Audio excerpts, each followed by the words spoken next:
Live from Phoenix, Arizona, you're watching Extraordinary Lovers TV. Every week, we cover topics that transform the world and ourselves through pleasure. And now, your hosts, best-selling author and international Tantra teacher, Laurie Handlers, and creator of the Extraordinary Lovers Experience and sex and happiness coach, Michael Gibson. All right. Welcome to Extraordinary Lovers, live stream for lovers. This is Extraordinary Lovers TV. Hi, everybody. I'm Michael Gibson. This is Laurie Handlers. Say hello. Hello. Welcome to the stream, everybody. Look, we've got some new followers, so I'm just excited to shout out to them. Okay. I don't know how to say this. Leviti23, Mary Lou's 9, thank you for the follow. Unchained Camo, thank you for the follow. Wow. Alvin Ease, okay. That one, 88. Let me see it. Right here. Orc Kamers are also following, all new followers. Thank you so much for following the show. We're really excited about this. We're doing some just chatting right now, and so what we want to do today, just chatting is just what we're doing, just chatting. We're hanging out. We're doing some just chatting. That sounds like a new category of things. Right. Just chatting. It's been a wild kind of week. Yeah. For you, for me.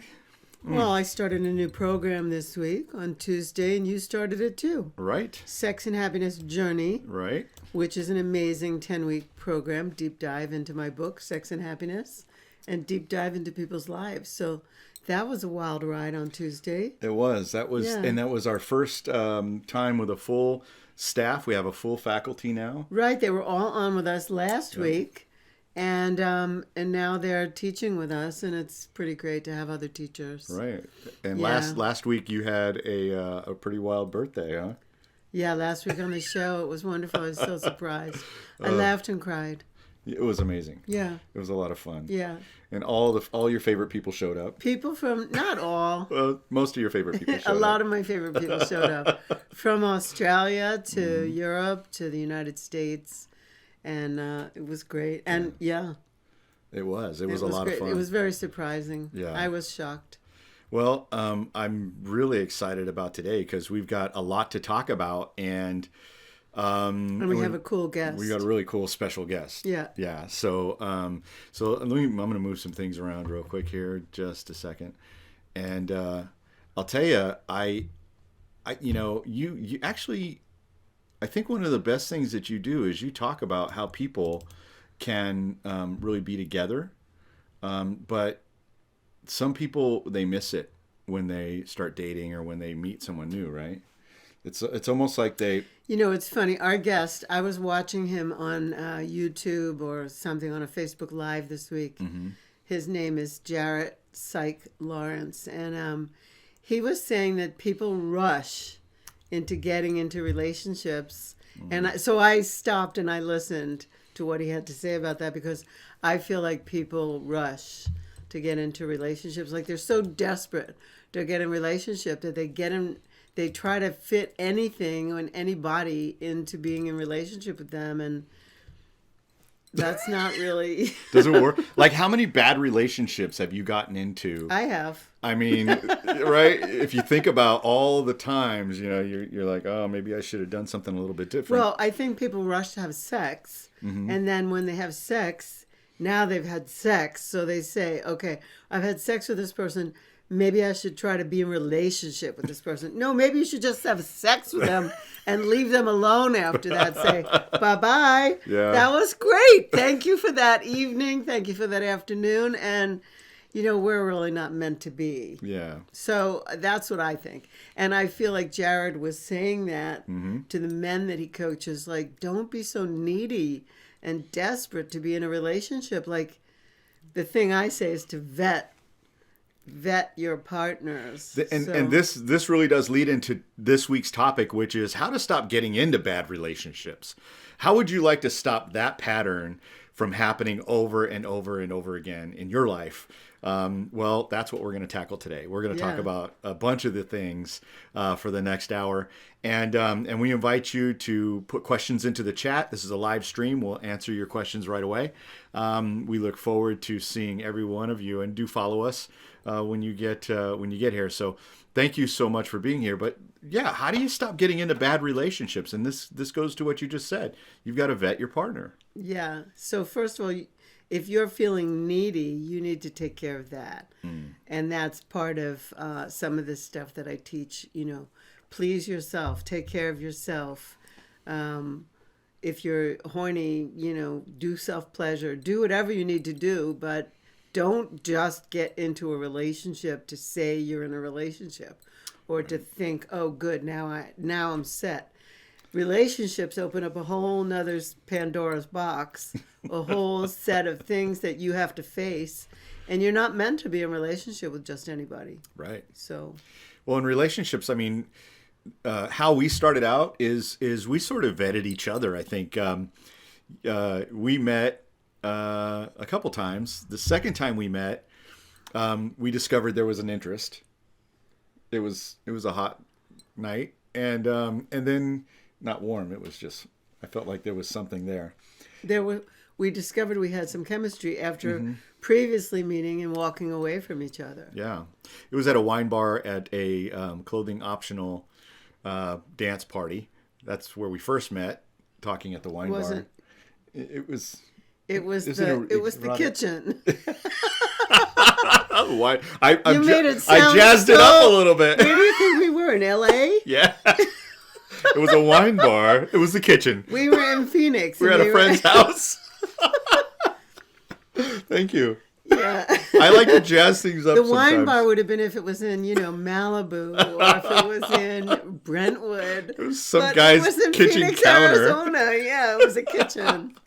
Anyway, we met over wine, and and we didn't see much there. We didn't really it was like it wasn't really. We didn't really catch each other's eye. Let's put it that way. We just talked about wine. Well, then the second time we met, though, we did kind of catch each other's eye, and I said some things that really that resonated with you, and then you came to me and you said, hey, let's have a glass of wine. I'd like to talk, and we did, and how you said it was really pretty juicy. So and then we went and we talked, and we vetted each other. We talked about all the different things that we had done as our own work, right? As our investment in self. That's Right. the way I like to look at it. Like, for years I participated in landmark education and did lots of seminars and studied Tantra. And for years you participated in landmark education, and Right. you participated in Psych seminars, and you participated also in some Tantra. And probably, and you also did, the thing that caught me was you did Alison Armstrong. Yeah.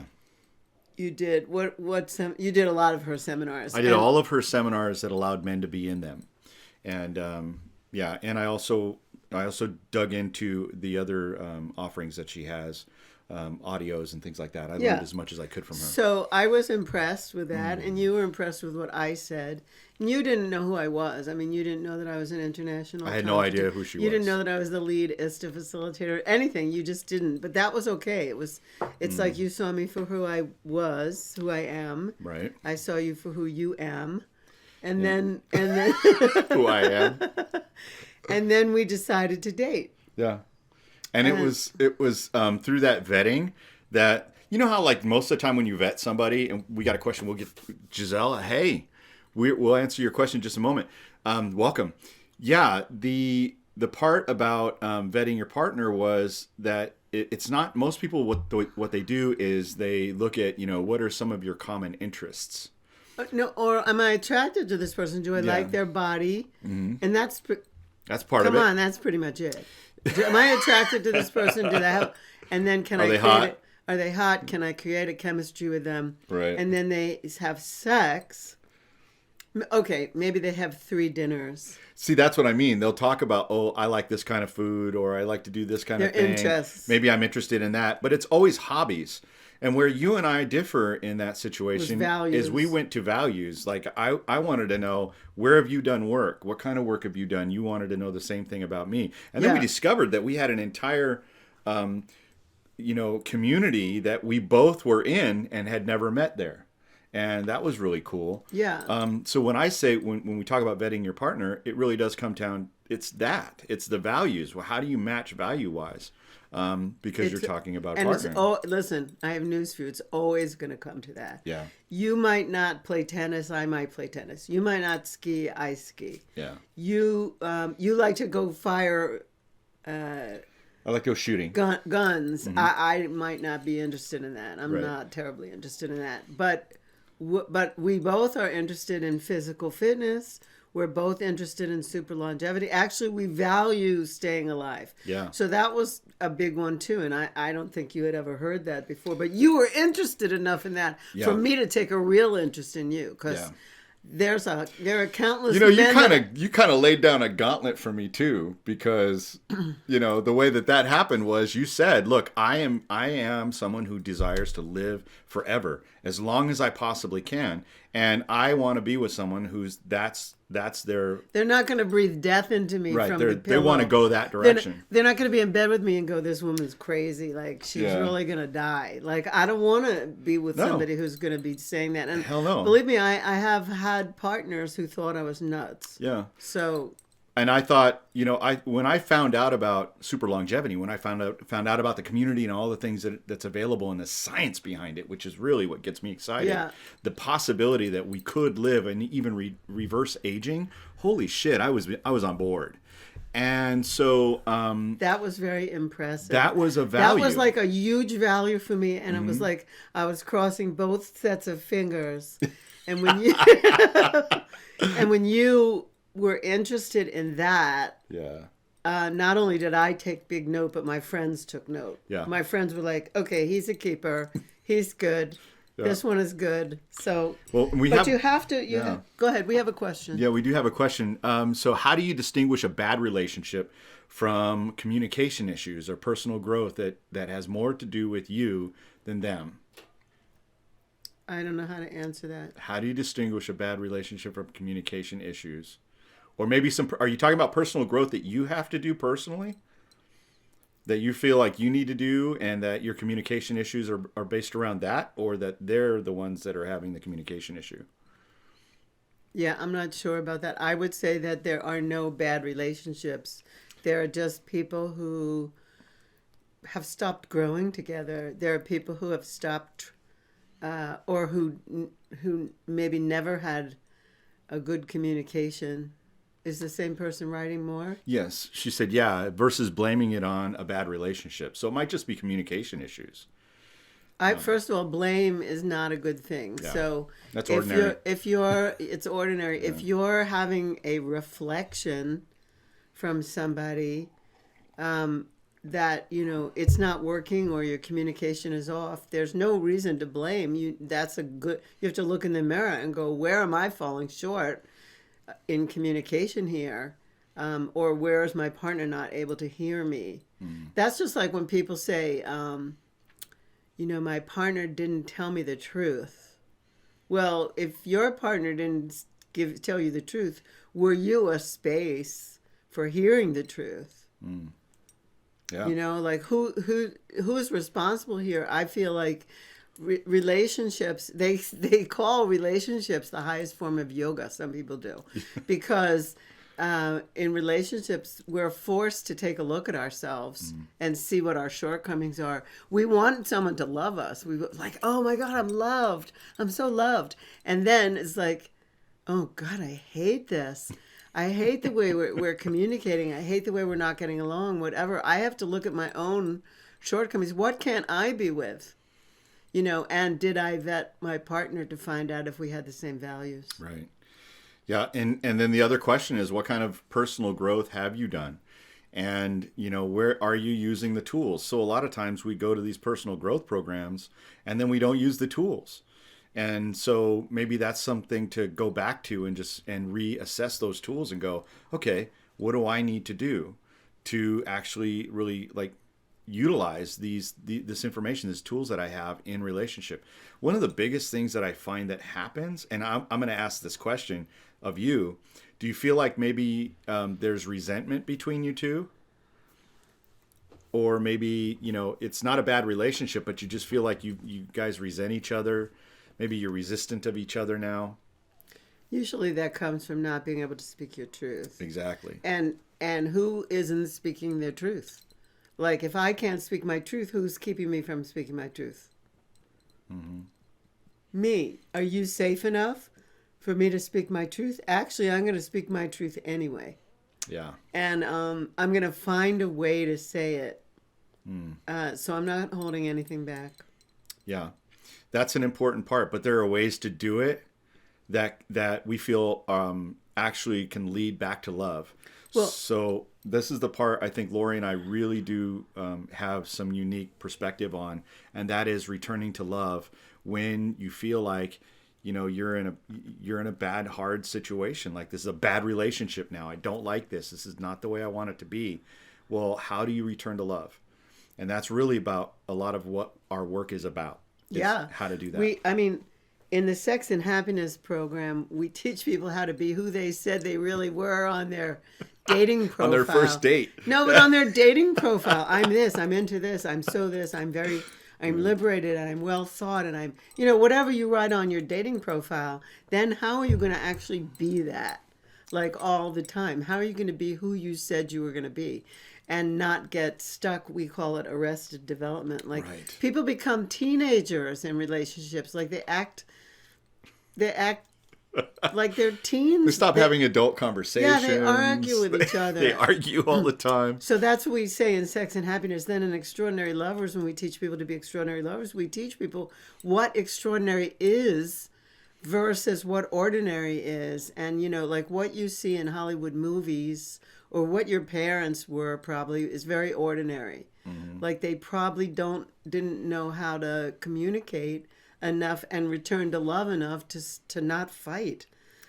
So we do that. So we teach that, and then we also do coaching. Yeah. We have a lot of couples that we coach because they either stop having sex, and then there's a problem, or there's a problem and they stop having sex. Yeah, like that. Which came first, the chicken or the egg? Yeah. Did you stop having sex because you stopped wanting to communicate? Did the communication break down? Or did you keep having sex, but you have make-up sex because you're fighting all the time? I mean, whatever. That's all ordinary stuff. Yeah. So I hope we answered your question. Yeah, it sounds we went on a couple of tangents. It sounds like we did. She said, "Thank you, thank you for asking." Yeah. Any other questions that anybody has, please do just drop it in the chat, and we'll do our best to answer that for you. Something else that, how to stop getting into bad relationships. If you're in a bad relationship, that'll be another show. We're going to talk about that in another show. In fact, this is going to happen throughout the rest of the month. What was that song by Paul Simon? Get out the back, Jack. Make a new plan, Stan. Yeah, like if you're in a bad relationship, time to get out. Hit the road, Jack. Hit the road, Jack. Well, and that's something else that we talk about in relationships. And like I said, we'll talk about that another way. But one of the things that Laurie and I do is we distinguish what a relationship is. Just on the basis of what we see happening in society, and how often do relationships fall apart? They turn into relationship, right? They do. So often. Well, let's start from the beginning. How do you stop getting into these things, right? How do you stop getting into bad relationships? Number one, vet your partner, and vet them in a way that has what their values are, what's really important to them, and make sure that aligns with you, that there's not a conflict. Not just because somebody bought you 3 dinners, mm-hmm. or you accepted 3 dinners, or because the sex could have been great. Sex could be great with almost anybody, actually. Yeah. I'm, as somebody who's self-aware or present, I mean, that's another show. Sex could be really good, but it doesn't mean you get in a relationship with a person. That's right. And then the other thing is, it's important to date your species. And when I say species, I don't mean we're not talking about like interspecies dating. We're talking about like people who are really just like you, So for instance, Laurie and I both have we're both Tantra teachers. We're both interested in that kind of a community. And that's what we mean by species. Like, what's your community? Like, who are you most around, and that type of person, you know. But also, if you have a leaning towards polyamory, don't try to take a monogamous person and make them into polyamorous. Like that's like, don't try to convert them. That's like, if you're a religion, don't try to convert somebody to the other religion.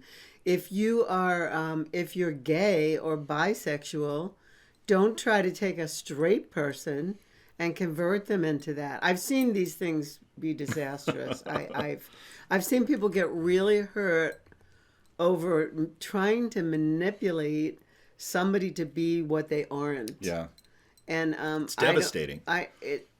It's devastating for the person trying to do it. It's when actually our friend Reed Mahalko says, date your own species. So it's like, date somebody who's into what you're into, who basically aligns with those same values. Don't try to manipulate somebody into something that they're not up for. Yeah. Like, if you're a swinger, date swingers. If you're, if I'm just saying.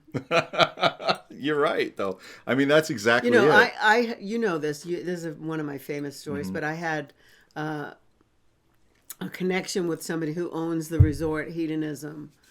And Hedonism is a swingers clothing optional resort, which I love. I love the place, and I'm not a swinger. And one day he just looked at me and he said to me, Laurie, you're just not a swinger. And I said, that's right, I'm not. I said, I'm tantric. I go really deep. You go really wide. That's so good. I said, and we're not, I'm not changing. Yeah. I'm not, so. Yeah. I love that. So hopefully you get the point. Date your species. Date people that are into the things that you like. So the first one, vet your partner, make sure those are values. But date your species has to do with interests, right? What are your common interests, and what are you up to? What are you interested in? Let's see. Mary Louise asks, where can you meet the good guys? Oh, you are in luck. Mary Louisa, yeah. I haven't seen you in so long. It's so great to have you chatting with us on this show. Yes, thank you so much for that question. Where can you meet the good guys? Well, they're all around you. Yeah. Actually, it just really depends. And stick around because we have a dating coach, an expert dating coach that's coming on the second hour of the show, and he's going to talk about what he does to teach men how to be good guys, quality guys. Yeah, really, how to be great guys. Yeah. So, and in our midst, in our extended network, we have lots of great guys who are looking for somebody just like you. I know you. You're adorable. You're dedicated. And you don't want anybody I know this. You don't want anybody pushing you into something that is not who you are. Right. I know that. Yeah. So. Well, here's, Gisela says, I'm into Tantra and dating someone Catholic. See, there you go. That's interesting. Like, that's dating in your species, right? That's no, knowing that your isn't. species. I don't know that is. She's into Tantra and she's dating somebody Catholic. Now, is the Catholic I'm just going to say, is the Catholic person considering that you like Tantra, are they considering that to be sinful? Or are they considering your Tantra to be really an addition? Because sometimes when people are very religious, of any religion, they think Tantra is weird. So that might not be your species. Yeah. Unless that person is going to shift. Yeah, so I think that comes down to knowing the parameters of the religion. Does Tantra violate any of the, norms or dogmas of the religion? And if it does, then, are you across species? And could you find some? Of course, there's 7 billion people on the planet. We just had a friend who wrote to you and said she was dating somebody who was very Christian, and he considered her to be sinful. Yeah. Now, I don't know about you, but I don't want to be with somebody who considers my sacred sexuality practices, which I consider to be spiritual. I don't want somebody criticizing mine and saying that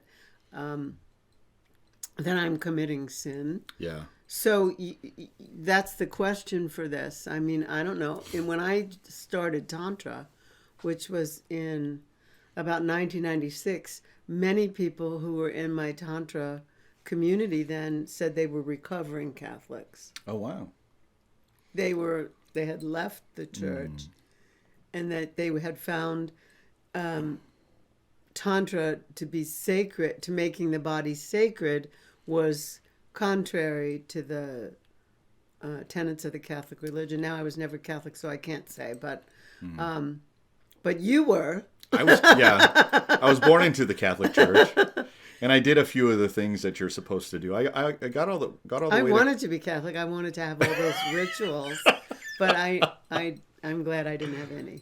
Well, you wanted to go out on Saturday and do stuff, and I did. I was in a Jewish religion, and I was supposed to go to Hebrew school on Saturdays, and I didn't want to go to Hebrew school. Yeah. I didn't want to go to, but I wanted something that had like more. I loved the smell. I went to the church with friends of mine, and I loved the smell of the frankincense. Yeah.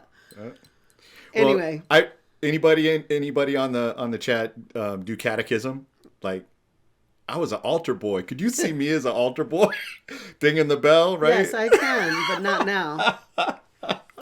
So that's a choice for you to make. The person who wrote that, that's really a choice for you to make, and you need to vet your partner to make sure that if you're into Tantra, your partner is not going to put shame onto you. The last thing anybody needs in this world is more shame. Right.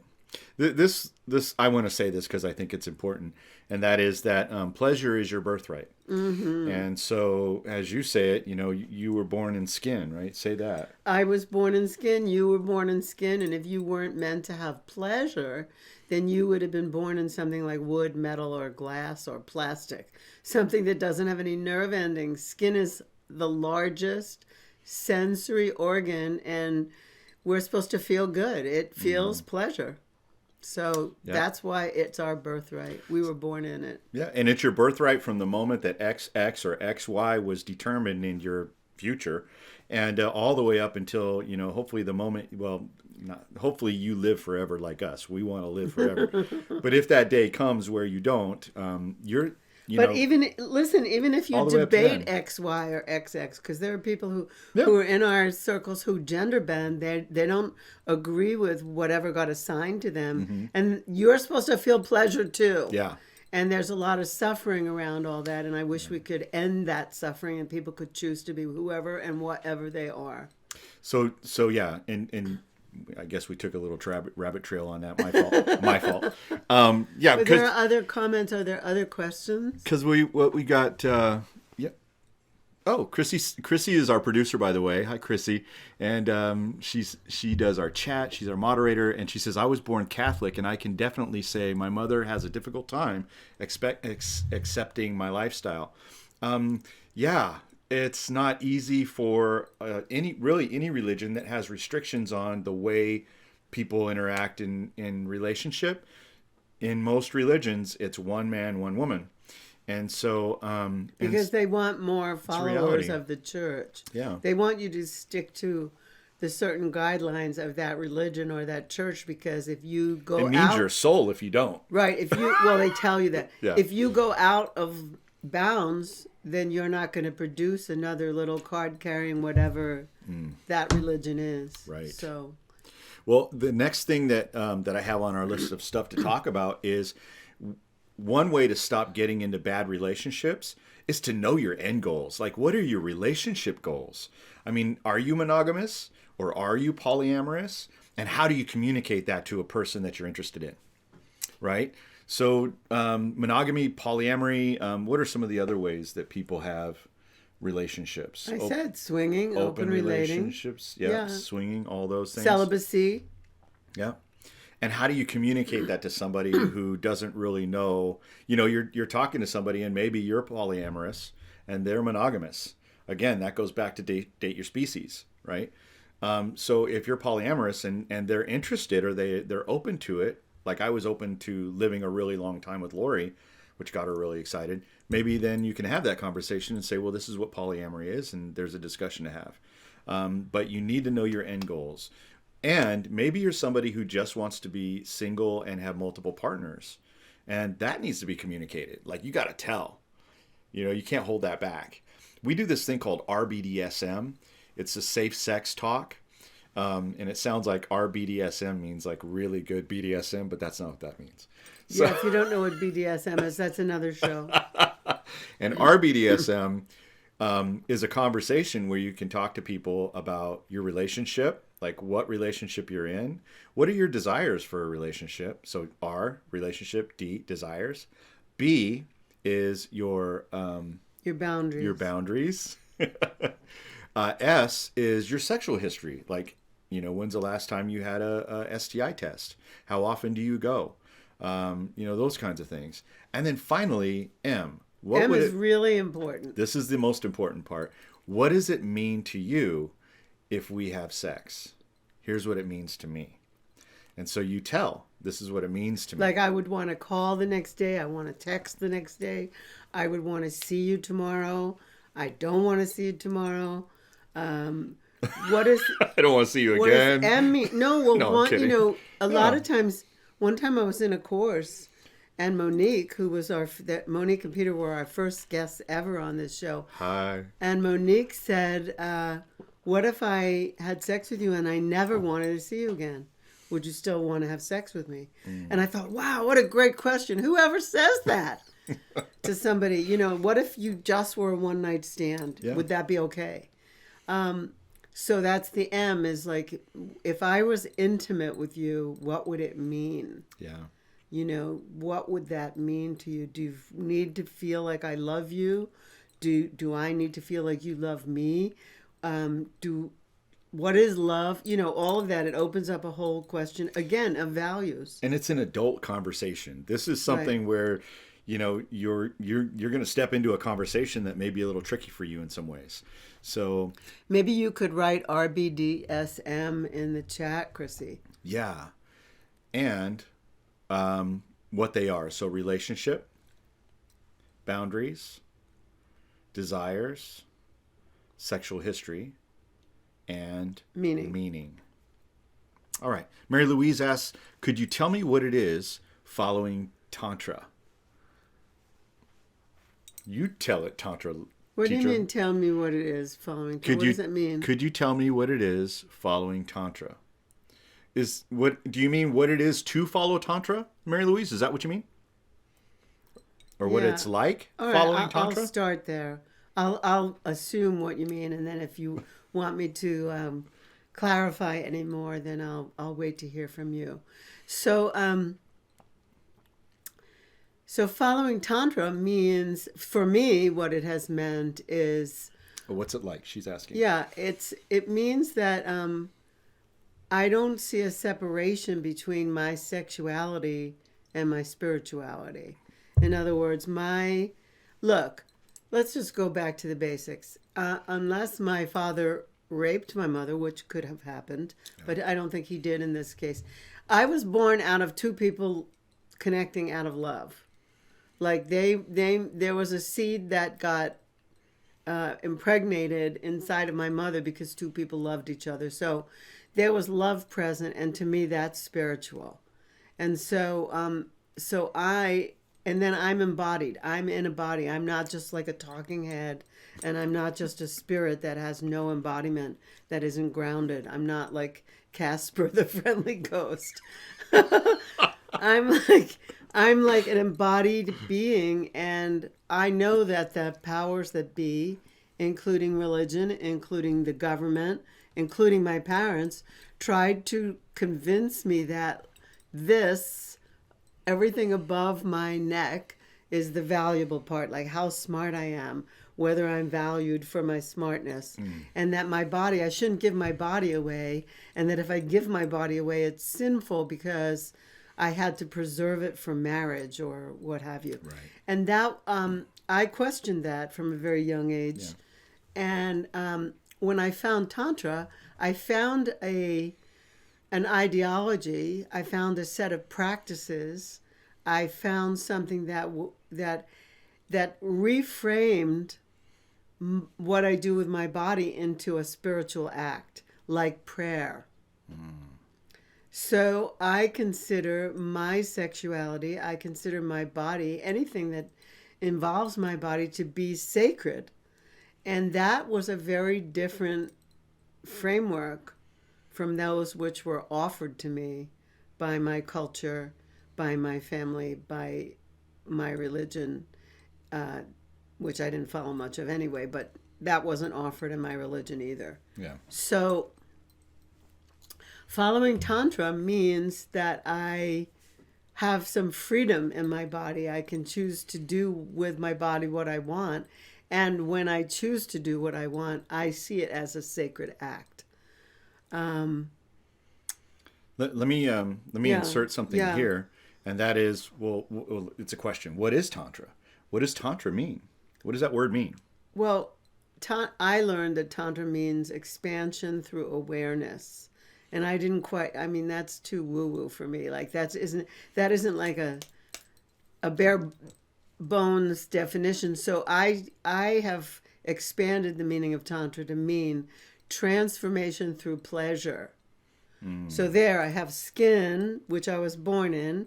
My skin feels pleasurable, and I can seek pleasure, but not like hedonistically, not pleasure only for pleasure's sake, but I can seek pleasure as my form of transformation, as my form of growth, as my form of getting real, getting honest, facing everything that comes up. Like when I seek pleasure, everything that isn't pleasure actually comes up, and I'm confronted by where I won't let pleasure in.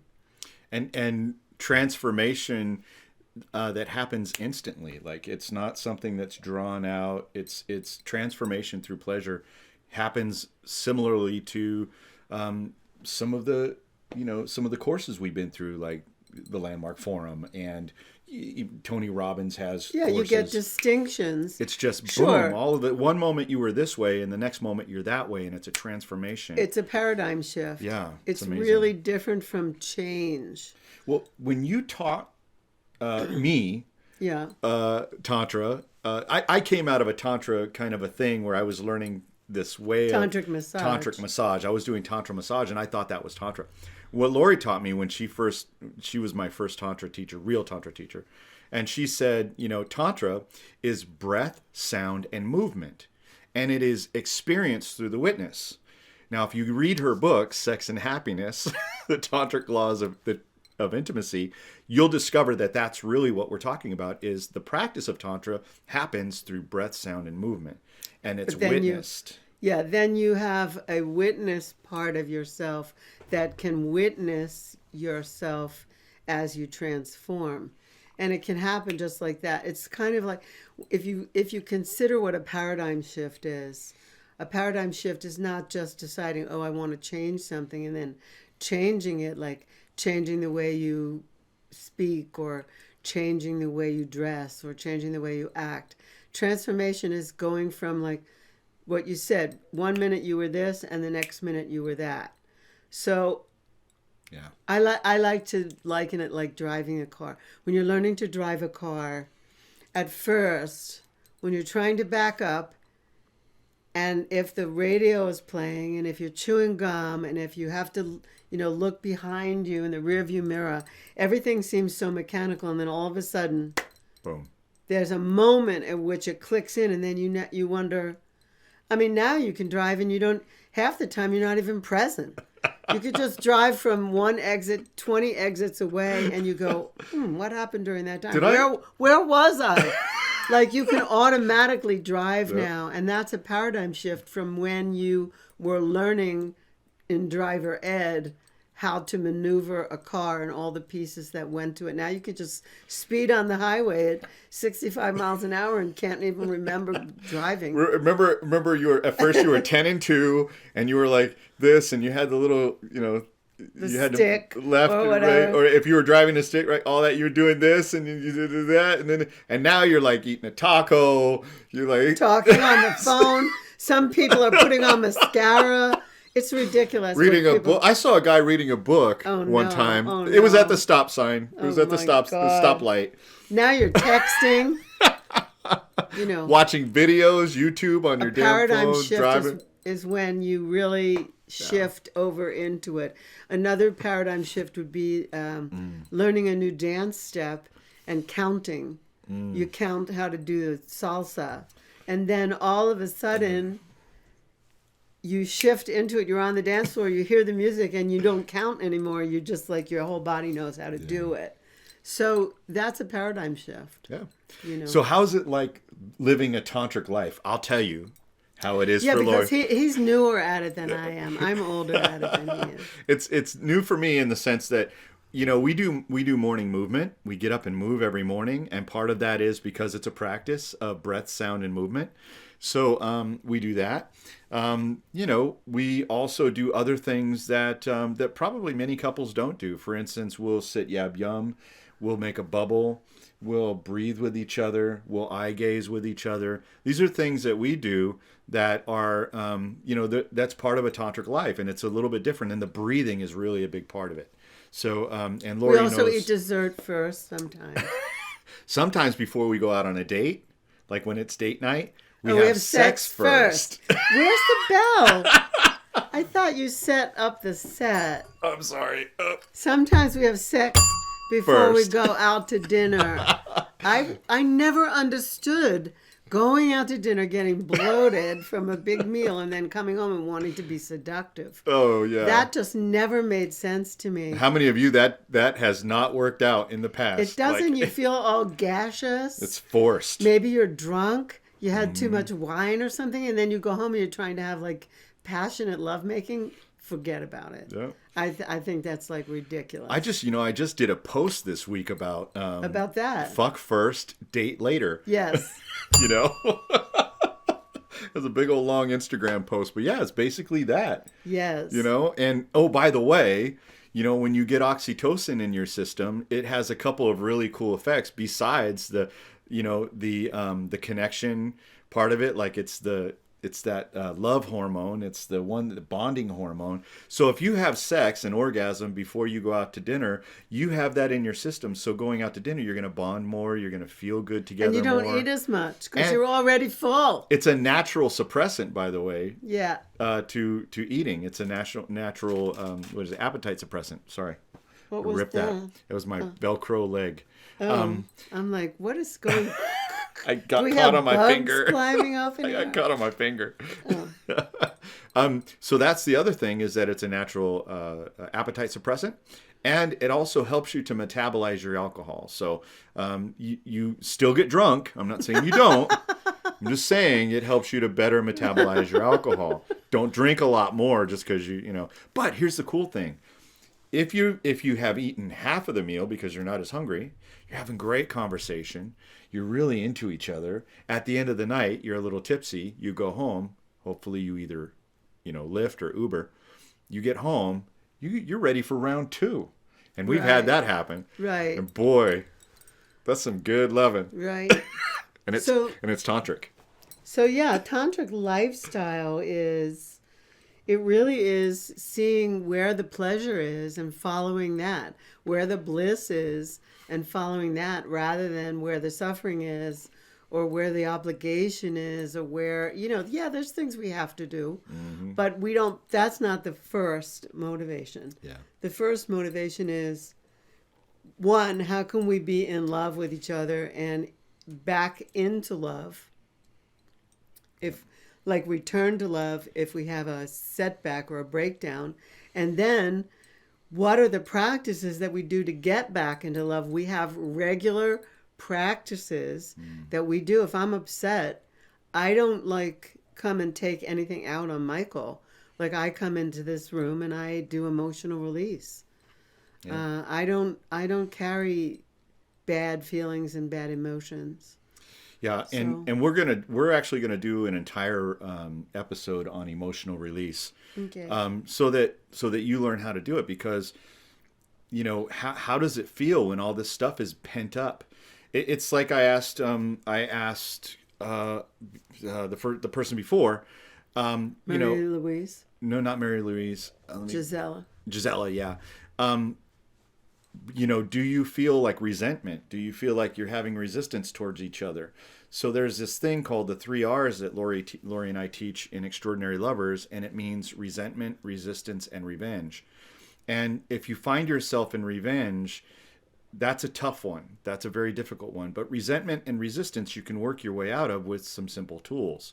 And so what we talk about... If you're in revenge, it's pretty much over. Yeah, it's at that point, if you're doing things that are sabotaging the other person or they're sabotaging you, you know, that's a bad relationship. It's time to get out. Like, hit the road, Jack.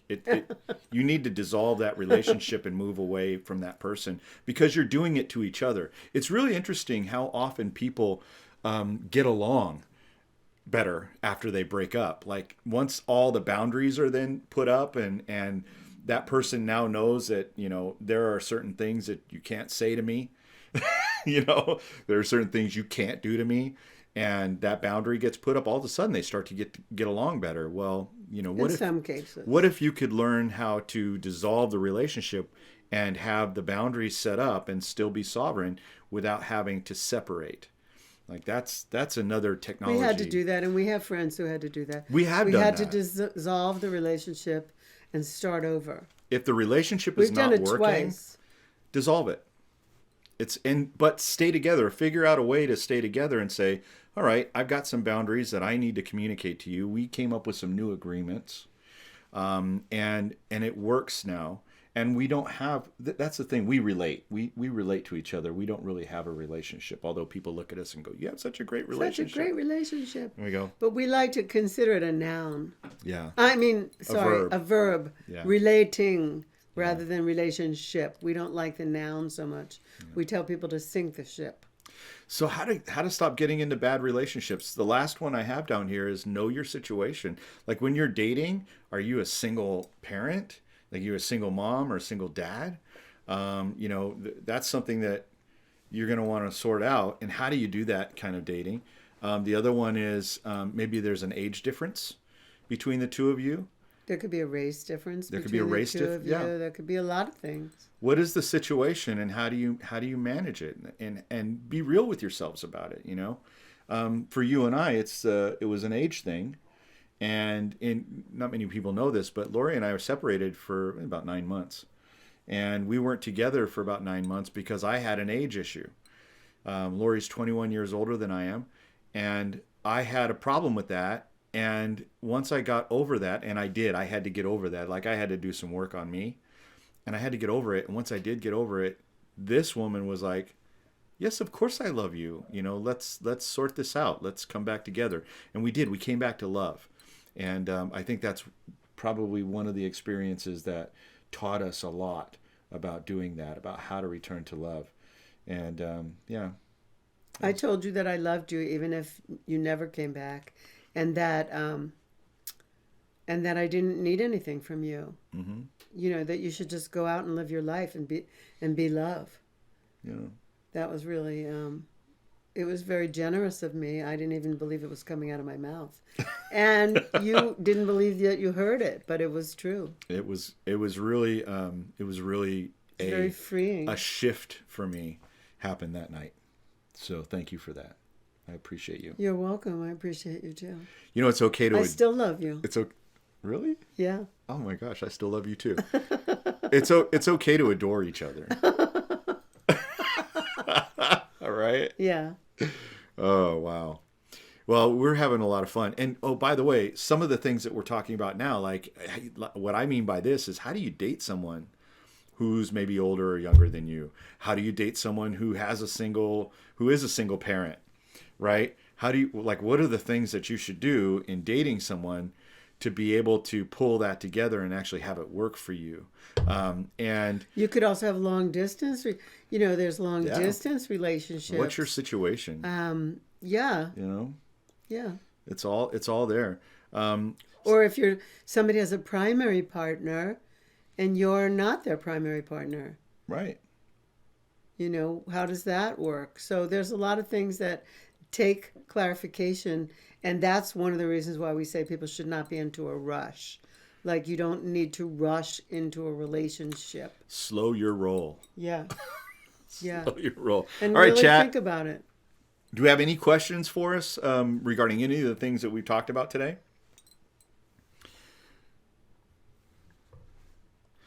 Just put it in the chat. We got about 10 minutes before we go into our break time, and then we're going to come back and we're going to have our guest Jared Psych Laurence on with us. So if you have any questions, we'd love to handle those right now. And Jared he's a powerhouse. You're going to love him.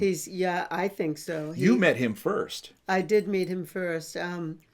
Somebody who's one of our clients told me about him, and I got in touch with him, and I interviewed him on my radio show. Right. On Sex and Happiness podcast, actually. Mm-hmm. And then I said to you, you need to meet this guy. He really has a lot of great stuff to say to men who are shy. Men who, today we're going to talk about dating during COVID, right? Like how, are we talking about that? Today's is about modern flirting and modern dating. But we're going to talk specifically about how you meet people during the time of COVID, because it's not easy out there for people who are single. That's right. So yeah. Well, we had one person say, where are all the good guys at? I'm telling you, they're all around you. The question is, where can you meet them these days? And when you meet somebody, you want to vet them. What we said, vet.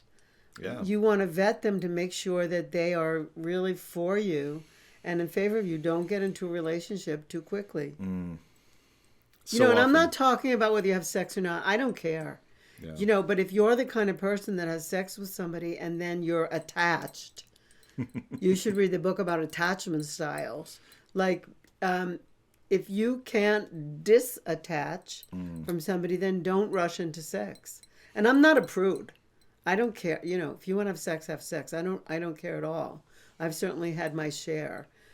So it isn't really that. It's just like what. Here's the thing. People. When I was growing up, and I don't think it's changed.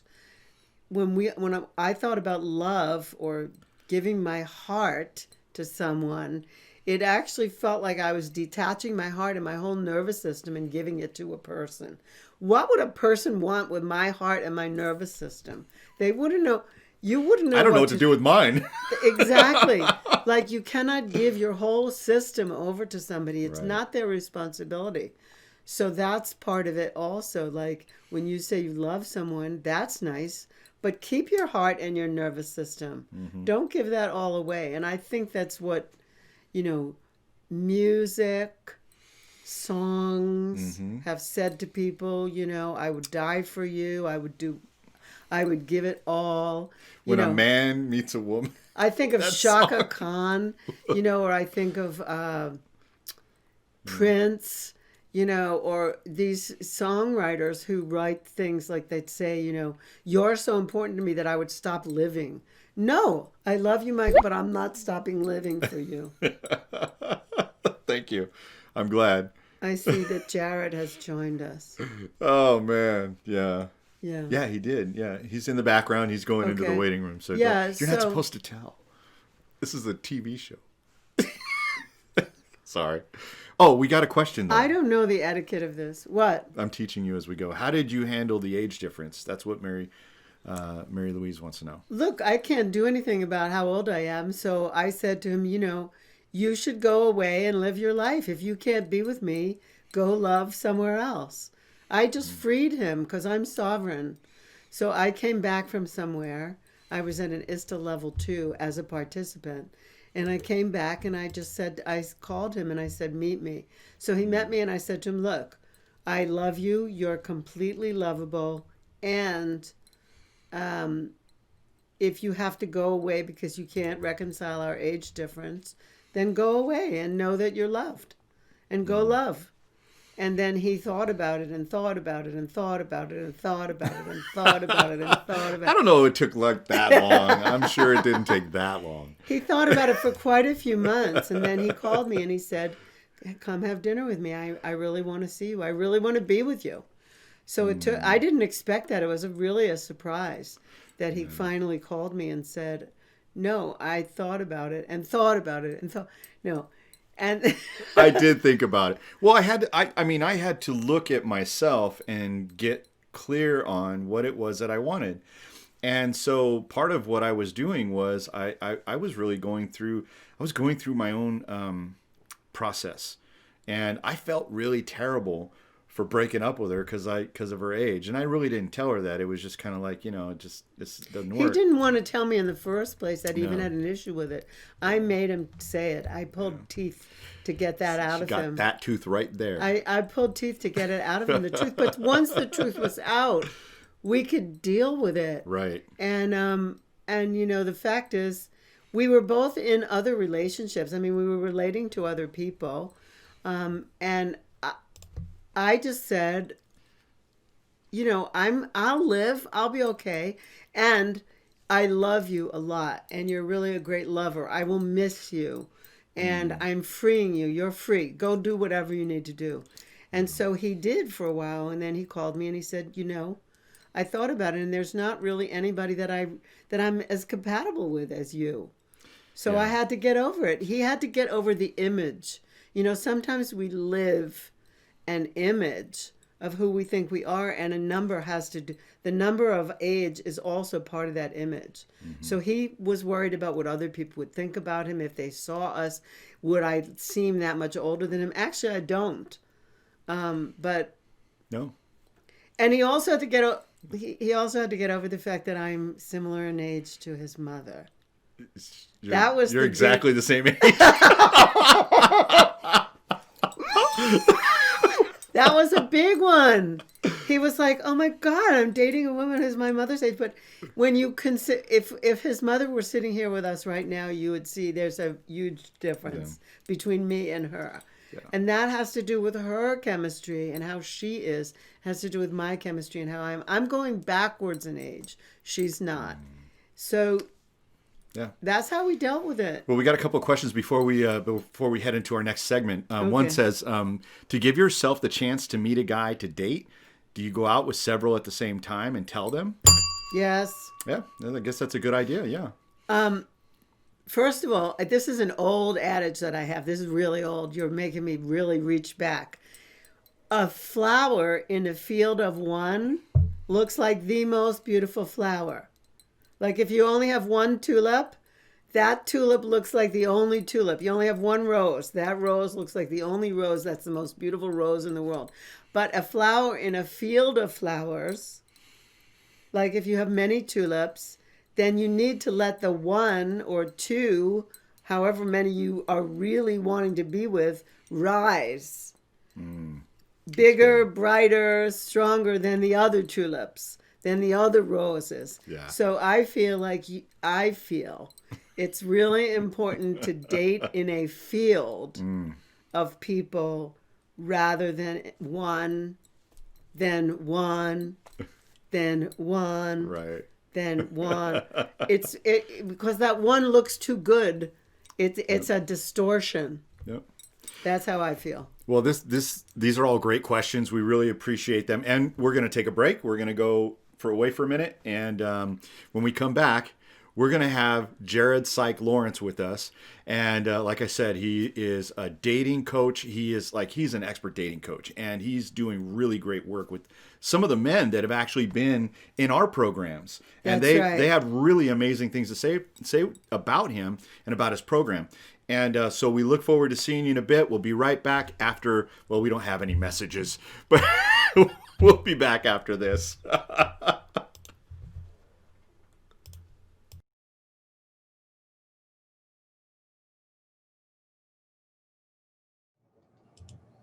Well, we're back.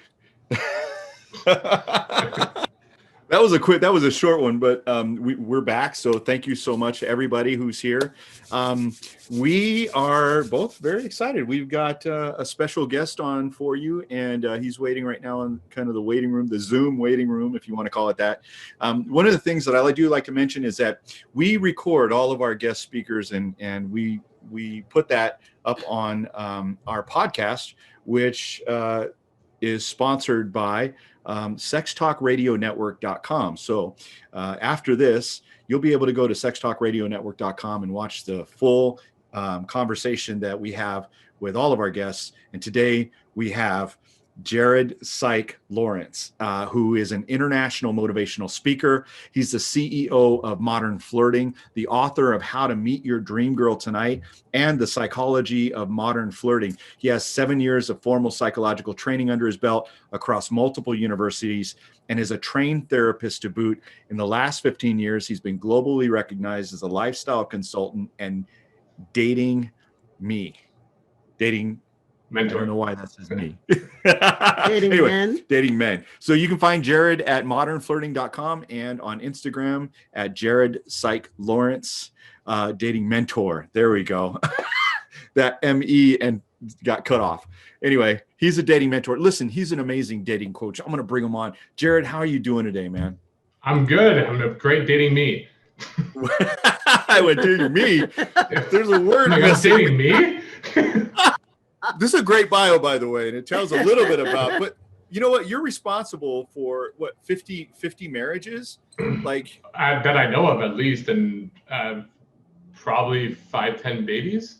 It's hard because a lot of my guys, like, they'll disappear. They'll get good and leave the program and do their own thing. And then I'll catch up with them maybe like 5 years later. And it's like, oh, you're married now. You got 2 kids. And I'm just like, that's amazing. So it's just that I know of.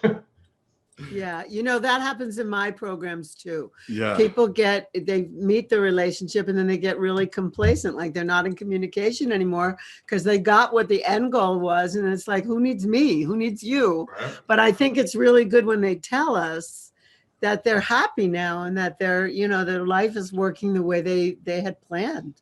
Oh. Yeah, I mean, I love those messages. I just got a message the other day from a guy who was showing me a speech I did like 10 years ago, saying how this is still helping him to this day. And I'm just like, that's amazing. Well, one of the things I was saying earlier in the show before you joined us was I was listening to one of your Facebook Lives, I think. I'm not sure what it was, but you were telling people to not rush into relationship, to not meet someone and then get right away needy into a relationship. Yeah, I call it the intermediate trap. And what happens is when a guy sets a mission to build a boat, because he's drowning and he wants to never have to drown again. He wants to build that boat. It becomes very tempting to abandon the mission of building the boat and cling onto a life raft, right? Which is momentary, gives you some comfort, but it doesn't actually solve the problem, fix things. So I have no problem with my guys getting in relationships. That's ultimately what I want for them. Yes. What I have a problem is guys getting into relationships before they finish the work they were setting out to do on themselves. By latching on, by settling or latching on to whatever's available, by feeding the scarcity mindset. Ultimately, what I want is guys to come to me, here's my goal, very clear, this is the path I want to go, and then nothing stops us from achieving that. And we never deviate from that path. I love that. Now, earlier in the show, I just want to tell you, just so you know what I'm managing the listening. So earlier in the show, before you joined us, a woman asked, where are all the good guys? Where is she going to meet all the good guys? And we said, wait till you come on. You have all the good guys. I got them all. I mean, it's really crazy too. Like, you would think, especially in my profession, you'd get guys coming in who are like, I just want to, hit them and quit them and get a bunch of one-night stands and have some, like, that is very rare. I'm finding it's really like great, sweet guy. It's not unheard of. Like, I've definitely seen it. And I like to screen the guys I coach so I can prevent that. But the vast majority of guys who find me, they really are great guys. They just don't know how to sell themselves. Essentially, they don't know how to make that known. Today, literally like a couple hours ago, I was on a call with a guy in Israel. And he was reading some books about, being authentic and honesty. And he's going up to women just being like, hey, I just honestly want to say, I think you're really cute. And I just wanted to talk with you. And he's like, no, thank you, but no, thank you. And he's just getting blown out. And he's a great guy. He's a sweet guy. And he's trying to own that, but he's not going at it the right way. He's not understanding women have to deal with classical conditioning. Like, he knows he's a great guy. She doesn't. To her, he's just another guy hitting on her, but she doesn't have the time to look at a resume and actually see what he's all about. So we're finding lots and lots of guys who really are great, would be a catch. I think women would really enjoy dating them. What's going on is they just don't have the tools and the skills to get women to get out of their own way and to see them as they are, because they're just being clunked with all these other guys who are doing obnoxious things to women. Yeah, I really get that. All right. So, so if a woman wants to meet some great guys, should she get in touch with you?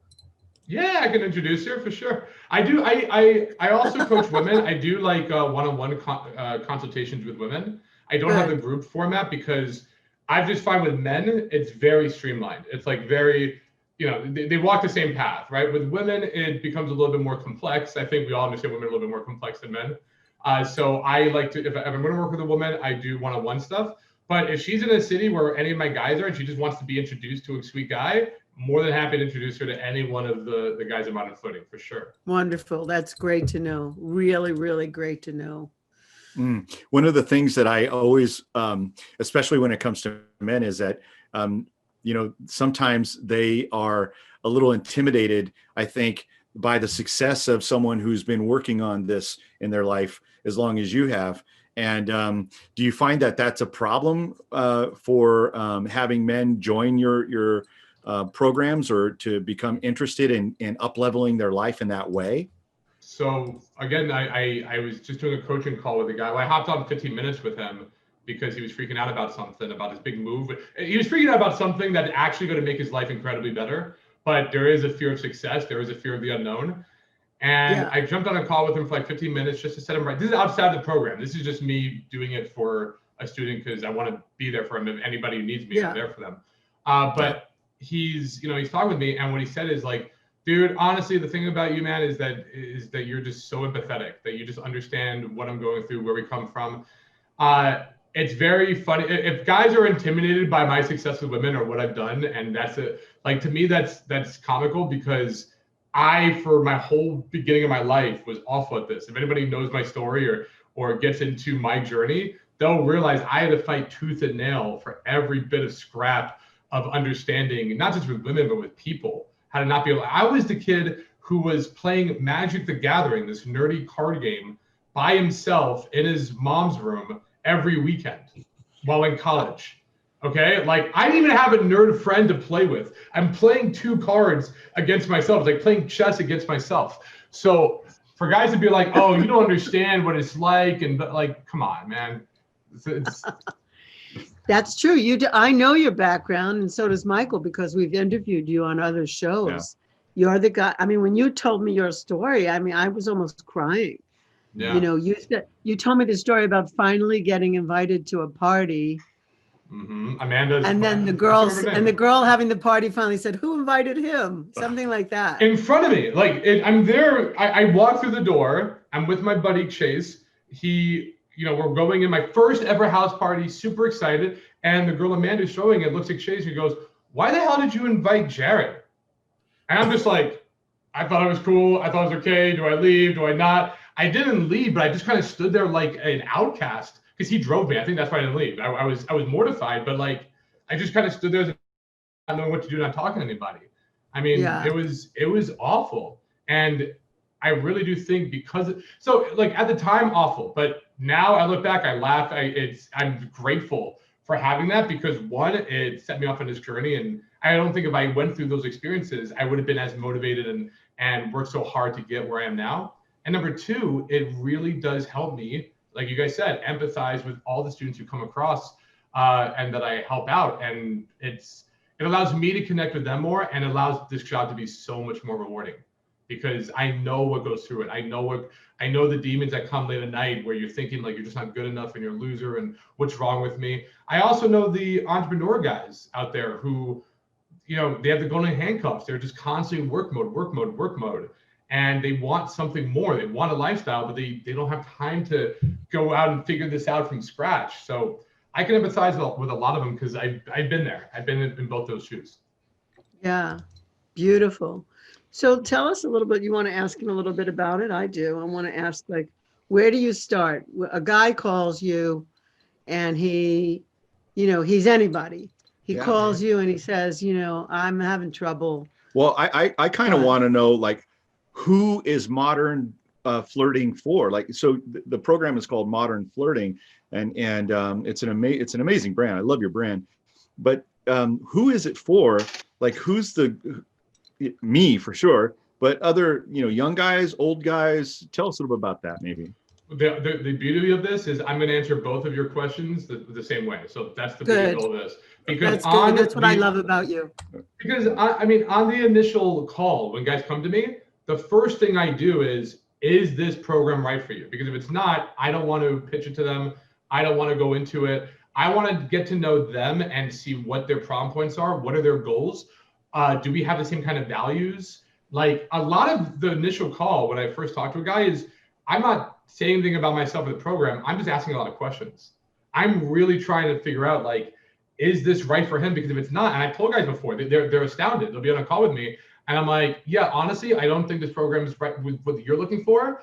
And I'll refer. I know other people, like, maybe they're just coming because, like, I really just want to get better with sex. I just really want to nail my sex in. And I'll be like, you got to talk to Michael. This isn't actually right for you. Like, I'll tell him, I'm like, like, here's where you should do, right? Because I truly believe that in the long term, my success, Modern Flirting success, and the mission of it, the whole reason I'm doing it, is to help a certain type of guy get a certain type of results and goals. And I never want to expand and be something that I'm not, right? So if guys are coming to me to get a six-pack, that's not my thing, clearly. Like, I'm not, so I want to make sure that they understand what it is we're doing. And to go more into it, like, who is it really for?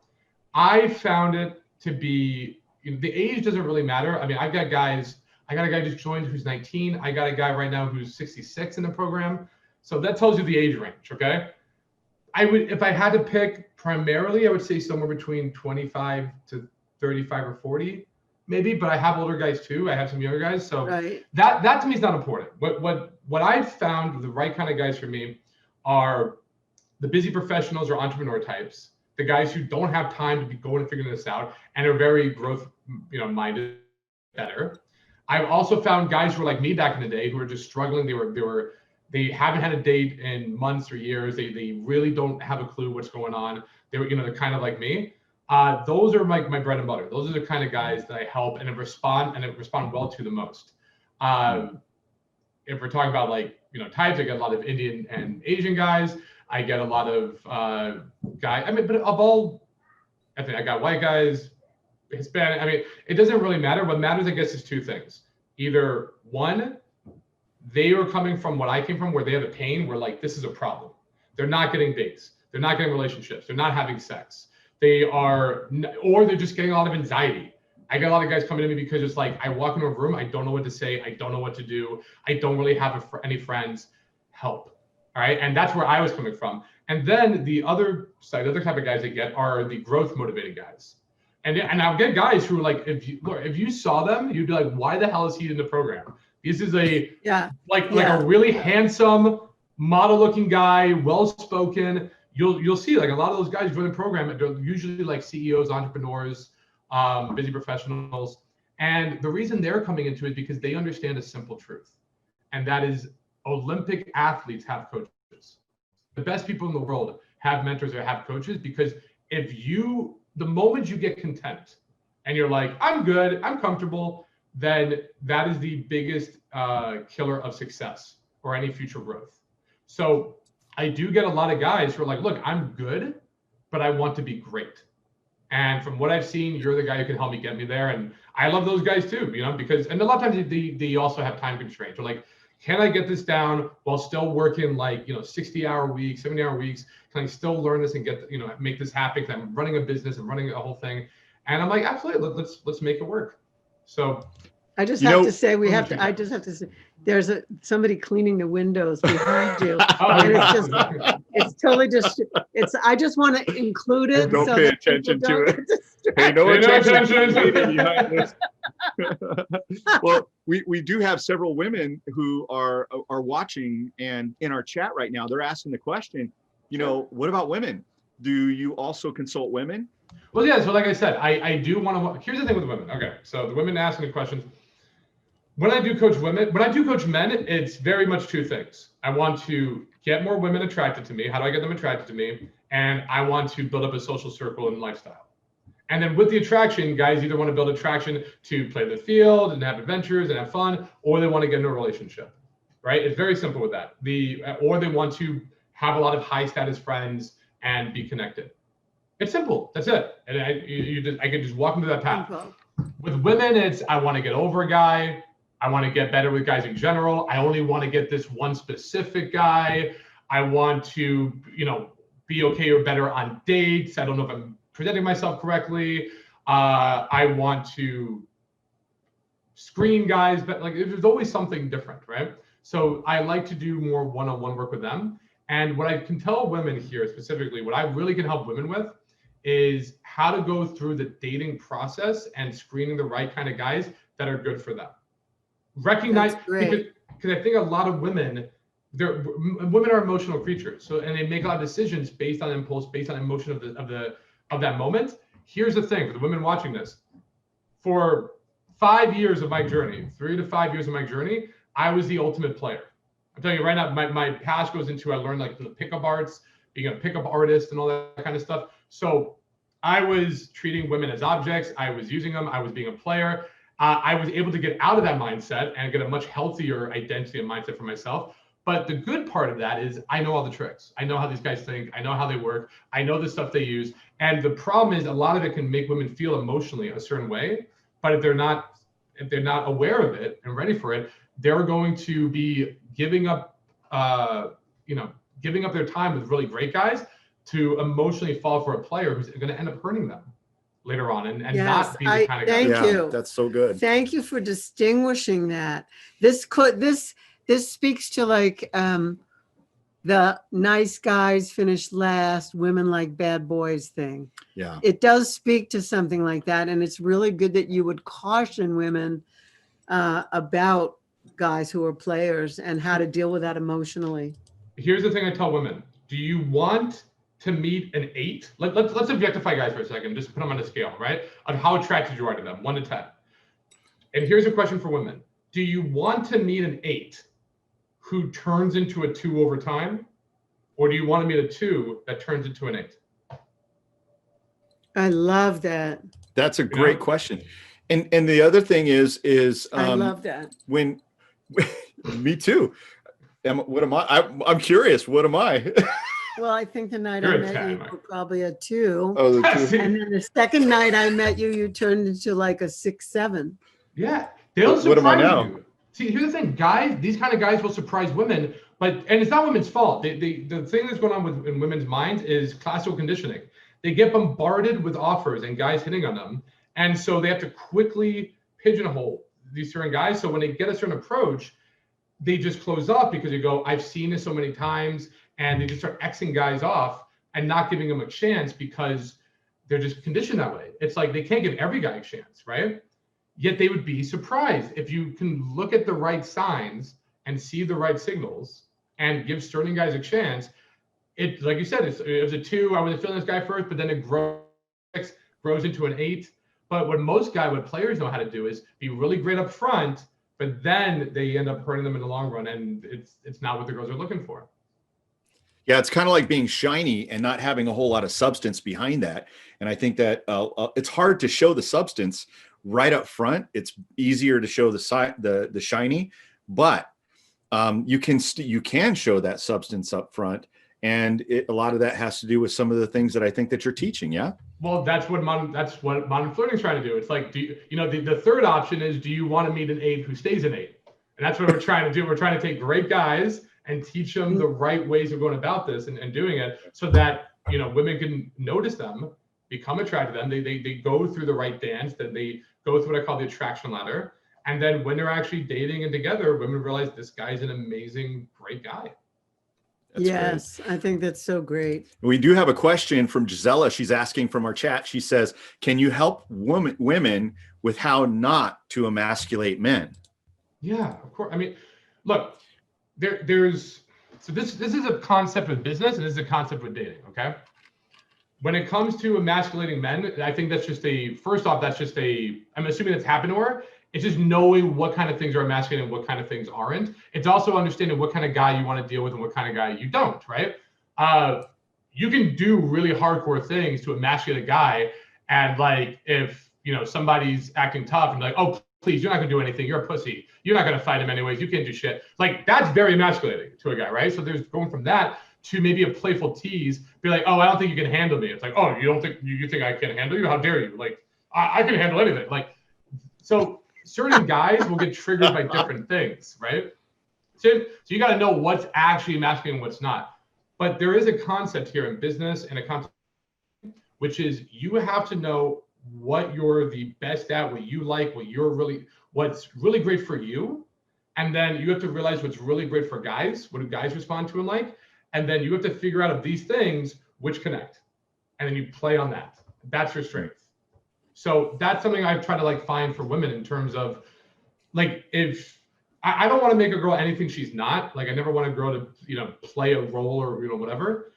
So it's really just trying to find what is it about the girl or the woman that guys respond to. And it's like, highlight that about you. Like, really go into that. And that's what's going to make you shine to a lot of guys. So great, man. And I love your dog. Your dog is awesome. Oh God, he's a troublemaker. Come on, buddy. Oh my gosh, it's awesome. He finds like pipes or something. So, oh, that's cute. Funny story about the dog. So his name is Cupid. Okay, and so Modern Flirting, I was gonna go find Australian Shepherd. They said he's red and white. So I'm like, okay, heart color. And I know I'm gonna go in and name him Cupid. I go to the pet store. They tell me the price, and I'm like, that's just way too much. That's insane. And then they hit me with and they have no idea I'm going to name him Cupid. They have no idea what I'm coming or my company. They just go, oh, by the way, he's born on February 14th. And I'm what? Like, really? Valentine's? Yeah. I'm like, you told me this dog's born on Valentine's Day? And they're like, oh yeah, I guess he is. I'm like, so take my money. So done. I was coming in with Cupid. And he's born on Valentine's Day. It's like just meant that I'm not all about. I'm very science-backed, very logical, so I'm not very woo or universe, but that's the universe right there. I don't care. Like, that's crazy to me. For real. That's awesome, man. That's oh, great. Wow. Well, so a couple of things that I think that, you know, I talk about, and by the way, I send, like, you send your guys to me to learn about sex. I send my guys to you to learn about dating. Because really, most of the guys, when I got started, I learned that PUA stuff. I got a divorce and had to learn how to meet women again, but I was not good at sex. And that's where I focused on, because I felt like if I had competency in that area, I would have confidence to go and meet a woman in, you know, wherever I meet women. And today during COVID, you know, it's difficult to date people because of this pandemic. What are some of your suggestions around that? I have a whole guide. So I hear you. This is not the first time it's come up. I wrote up a whole guide called Dating During Corona that goes over for men. Here's the tips. Here's the tricks. Here's how to get around it. Here's the thing guys don't understand about, like, okay, look, if all you care about is meeting girls in bars and clubs, then you're screwed. Absolutely. Like, the pickup guys are screwed right now. They don't know what to do. Right. With that said, though, if your goal is to still just meet women, expand your social skills, you know, actually, work on yourself, then you have to realize the fundamental truth is we work in whatever parameters that we are given, and you have to adapt or die. It's so funny because I've been talking to a guy who's like, oh, I want your services, but I'm going to wait till after Corona. That could be years. Why? Well, first off, why? I'm going to get to why, but second off, like, this could be years. So you're just saying, fuck my life for a few years. Like, screw it. I'm going to, and then what's worse is guys are getting worse. There's guys getting lonely. There are guys being more antisocial and taking up bad habits. Like, it's getting bad out there, but ultimately, here's what I found during the Corona. So I want to give some guys hope out here. And the women in the chat, you tell me if I'm wrong with any of this here, but ultimately, more now than ever before, lots of women, especially gorgeous women, I'll explain that why in a second too, but a lot of women they're lonely, they're not getting the attention they were getting before, they're shocked up in their home, and they want to get out again. They want to meet a guy, because it's not just men who are lonely, women are feeling lonely too. So what I've been finding is now more than the history of women are actually being receptive. And the way we can do it is still 3 key ways that go into the guide. You can still approach them in the daytime. You just got to do certain things to keep it comfortable, like, 6 feet away and whatever, but you can still meet them out and about. There's called the Propinquity Method, which is essentially being able to, which is essentially meeting the women and stuff in your vicinity. Like, I'll take Cupid out on dog walks and be meeting girls. I'll be going around like in the building that you live in. Like, you start seeing the same people again, something called mere exposure effect. And then online, Instagram is a huge one, or social media. Also like Tinder, Bumble, Hinge. There's a million apps for this stuff. Like, there's no excuse why guys can't be getting better with this right now, other than in their head, because there's always something. And if you think about it, the most attractive women in the world, like, what do they do as a profession? I mean, we're stereotyping here, granted, but on average, we could say some of the most beautiful women in the world, they're like models, they're bottle service girls, they're bartenders, maybe actresses, maybe, right? Like, things that involve being around people and showing off their amazing body. That was wiped out. All the professions were kind of just wiped out. So now these women they have no job for a bit. They have nothing to do. They're home and bored.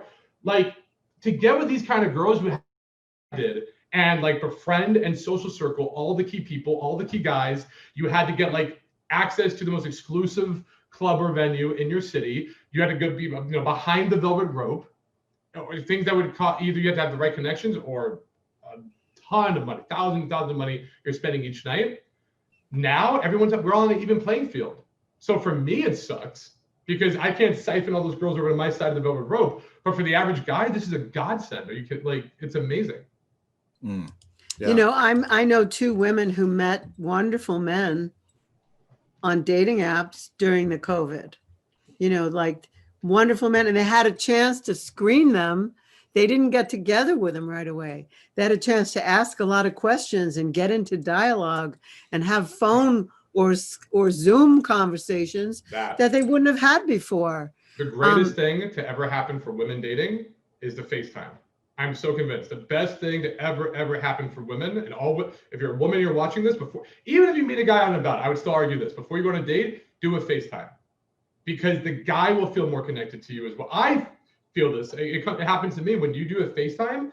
It takes the pressure off of escalating, of going for sex. When guys are first date with a girl, I don't care if you're the Pope. There's a hunter animalistic mode that comes over us, where it's like, we want to get the kiss. Do we go for sex? Do we escalate it? Like, it's just there. I like, it happens to me. It happens it's in to the every wiring. guy. It's in your natural wiring. Yeah, we're going to like push the envelope and try to like make things happen. But the beauty is when you have a FaceTime date first, that's gone. It's just like that click's gone, because I can't escalate on my phone. I can't escalate on Zoom, right? So all that's left is for me to genuinely be like, let's see if I like this girl. Let's actually see if we have some laughs and connect, and we're of like mind. It's such a godsend for women especially. That's beautiful. I love that gives so much hopefulness to people who are feeling desperate. I mean, I know so many people who are feeling desperate. So I like what you're saying. I hope everyone out there is like really listening. This is good stuff. We got another question from chat that it wants to know, is there an app that you'd recommend over another? Hinge is my favorite dating app by far. Hinge? Hinge? Hinge. Oh, Hinge. I never even heard of that. Hinge is the best for one specific reason. Tinder's trying to steal this from them, but the best thing about Hinge is, well, two things. One, they actually have an algorithm to match you with the right type of matches. So for instance, I'm Jewish, and it's important to me that I'm married a Jewish girl. Not Bumble, not Tinder, but Hinge always pairs me with other Jewish girls. It becomes like J-Date because it learns from my preferences and the kind of women that I like. So that's number one. The second thing with Hinge is all the other apps are very superficial. It's just the picture, like it or dislike it. With Hinge, guys can send a message with their like. Women can do it too. So now you're not just judging someone only on a picture alone. You now have a chance to make an impression. You can do at least something to show off your personality, your vibe, so that women, or even if your girl, the men, can make a better impression. And also, women, don't be lazy. Like, I get girls all the time on Bumble or Hinge, and they'll message me with like a hi or a hey, and I know the guy's supposed to take the lead, but it's not like, I'll take the lead as a guy, But as a guy, you still want to see the girl's witty, that she can be creative. Guys appreciate it just as much as women do, more than just a hi, hey, hello, and then it's like it shows no effort. I hate that. I get that all the time on Facebook and on Instagram. Somebody from somewhere will send me, hi, how are you? Well, if you want to know how I am, then look at my profile. I'm very active. You could see how I am. I'm too busy for hi. I always say that I'm too busy. What do you want? Yeah. But what's amazing is all women complain about this. Women will be like, I hate the guys who say hi, hey, hello, hi. And then they're finally given a platform where they start the message first. And all I get is hi, hey, hello, hi. I'm like, are you kidding me? You should be empathetic. You should come on, girls, what are you doing? Right. I like that. We got a new question. Yeah, I love that. The question is, how much do men base their dating decisions on a woman's attractiveness? A lot. A lot. I mean, I would say 100% until they actually get to know her primarily. Listen, I'm going to say this. Women, you need to know this. Men are visual creatures. Mm-hmm. Women are emotional creatures. So women go by, how does my body feel? How does my heart feel? How does my gut feel about this person? And is this person who seem to care for me? Is he present? Is he a good conversationalist? Does he make a living? Would he be a good father? All these things women are thinking about all the time, like the whole thing. Men are like, hot, hot, hot. So you need to look good. Yeah, it's like that's where it starts. It starts like that for men. Here's the way I would like to explain it to women, or even to men. They kind of get it. It's all about sex until it's not. And you have, and I think you have to understand and respect that, and not say, well, that's not nice, that's the crude, men are pigs, blah blah blah. What it is, what it is. And any guy who's trying to hide it, that to me is manipulation. And they're trying to be sweet, no, I'm all about getting in a relationship right off the bat and being a whatever. It's phony, it's fake. It's all about sex until it's not. Which means women need to understand, guys are pursuing them for sex. And I teach women to show sex triggers to get a guy to be like, oh, I want to go pursue this girl. And then through that pursuit, and there's nothing wrong with it, it's okay. And sometimes it is just sex. You can have casual sex with someone and it's all right. It's not this is an okay thing as long as both people are happy about it, right? So that's just consent. There has to be consent. Yeah, of course. Consent is key. So as a guy's pursuing sex, on that path, it's now about trying to figure out, is there something more than just, I want you, I'm attracted to you? Sometimes there's not. And it's nope, I don't want sex with this guy. I'm not attracted to this guy. This is a bust. Sometimes it becomes, look, I'm not feeling the sex thing, but maybe we can be friends. Sometimes it turns into, let's just have sex, but there's not anything more than that. We're both attracted to each other. It's fun and we want each other, but that's where it ends. And then sometimes it's you know what? On this path to seeing if we're sexually compatible, we realize, hey, I really like this. As a guy, this is what comes over you. It's wow, you know what? I really like this girl. She's kind of awesome. I'm actually we don't even think about it. It's so stupid, but we'll be on a path for sex. We're well, she's hot. We want to go talk to her. We want to make things happen. And then as that's progressing, we realize, wait a minute, she likes X, Y, and Z. That's fucking awesome. Oh my God, she's cool with my friends. Wow, she's actually challenging me. She's kind of witty. I like that too. And it becomes, you know what? I don't want just sex anymore. I want to keep seeing this girl because I like the feeling when I'm around her. But I think what goes on with a lot of women is they expect that from the get-go. They expect that to be the core focus first, and it's just not. And you have to be okay with that. Here's why. I'm going to tell you why. You might know this and you might not know this, but for those people listening, I'm sure you don't know this. Women need connection before sex. Connection to have sex, and men need sex to have connection. So women make men wrong for wanting to have sex, but men's organ of love is their lingam or their penis. In Tantra, we call it their lingam. Women's organ of love are their breasts around their heart. Mm-hmm. And so women are always like, he's trying to get in my pants. Well, he's trying to get in my pants because he wants to express love to me. He wants to express connection with me. That's the only way he can connect. And women are like, he's such a dog. No, he's not a dog. That is actually the way men connect. And so women have to stop making this question earlier about emasculating men. You, whoever asked that question, you need to know that men connect through sex. We connect through emotion, through the heart. Yeah. We expand here, men expand here. Yep. And that's the cosmic joke. And you should make light of it instead of making it so heavy. I mean, it's the biggest part of what I teach, right? In having men understand that particular thing. Women need to be connected with before they have sex, and men need sex in order to connect.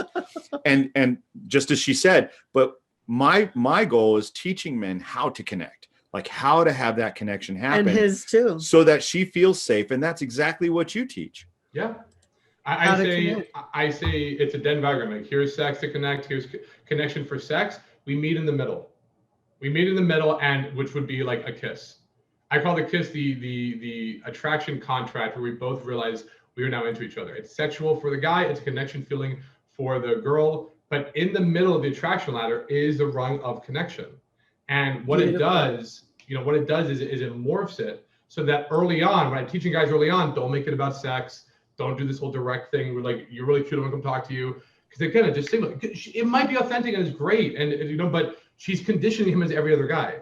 However, if he can actually just build up a conversation, make things playful, get things a little flirty, not be overbearing, not be all up on her, not trying to cackle or anything, and she's getting her kind of like checking him out now and curious about him, what happens in the middle is it morphs into a connection. Let's actually feel each other and get to know each other, out. And he's getting the sex validation because she's on him. She's with him. He's able to put his arm around her. He's talking to her. So he's feeling that in that moment. The girl's like, this guy's listening to me. He's actually like curious about me. We're actually vibing. And I think that's the most beautiful part of the attraction line, because after that, it's almost like now we're together. And then it goes into, planning a date, the adventure rung the ladder, after party, which is going back to your place, arousal, which Mike's, he's the king of. And then it goes into releasing pressure, and releasing pressure is just letting them know, like, whenever it happens, you're okay. Everything's fine.